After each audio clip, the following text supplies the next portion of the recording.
طبق قانون نو عفو آنهایی که با اتهام گذاشتن لایک در زیر موادهای ممنوع زندانی شدند عفو میشوند. طی سالهای اخیر صدها نفر در تاجیکستان با این اتهام روانه زندان ها شدند. یعنی اونجا سخن درباره اشتراک در فعالیت حزب‌های سیاسی، اتحادیه جمعیتی، حرکت‌هایی که از جانب سود عالی جمهوری تاجیکستان غیر قانونی اعتراف کرده شدند، منع کرده شدند. خیلی خوب میدونید که سبب چی است. سبب دست داشتن در فعالیت اکستریمیستی و دیگر اساسایی که اون سود عالی جمهوری تاجیکستان آنها رو غیر قانونی و منع کرده شده اعتراف کرده است، اشتراک در فعالیت آنها رو در بر میگیرد. شماره این قبیل زندانیان را بیشتر از 500 نفر گفتند. اکثریت جزاهای مربوط به اینترنت از سال 2010 به این طرف وارد کودکس جنایی شدند. یک لایک، کلاس و یا پهن کردن مطلب مربوط به این ماده ها کافی است که کاربر اینترنت جنایتکار اعتراف شود. طرح قانون عفو را وکیلان مجلس ملی در جلسه روز 25 اکتبر خود بعد از بحث و بررسی با اتفاق آرا قبول کردند. این طرح در پارلمان از سوی دادستان کل یوسف رحمان معرفی شد. به گفته مقامات این قانون عفو نسبت به 20,000 نفر تطبیق می شود.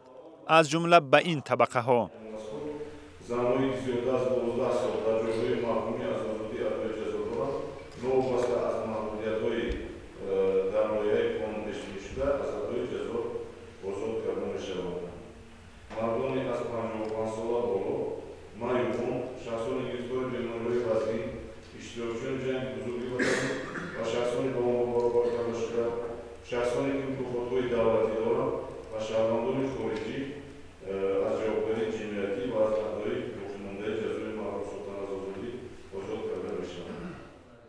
یوسف رحمان گفت 4500 نفر که به کارهای اصلاحی و جزاهای غیر زندانی محکوم شده بودند عفو می شوند.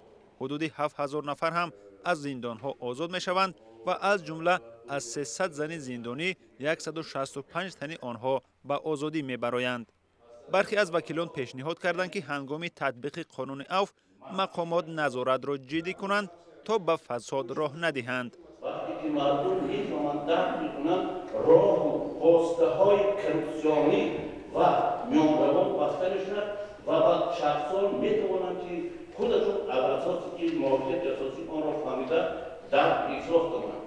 دیگر از آن عبارت است که پیشنهاد دیگری من از آن عبارت است که وقتی که نابالغان و شخصانی که از محبس بیرون میشوند آنها محتاج کار و جای زندگی هستند.